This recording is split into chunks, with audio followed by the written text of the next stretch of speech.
Princess Rosario's throw and whistle sound effect nearly sounded like Pauline screaming in Super Mario Party Jamboree for the Nintendo Switch. I'm gonna play both of them to see which one's better. Starting off with Pauline screaming.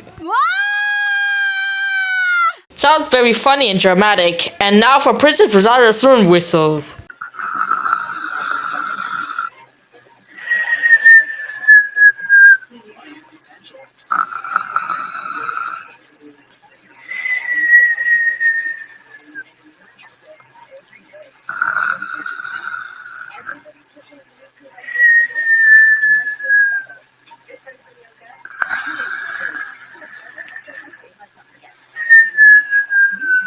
That almost sounded like the one that's with the black screen instead. And apparently, Princess Rosario's throw sound effects came first before Super Mario Party Jamboree became a thing.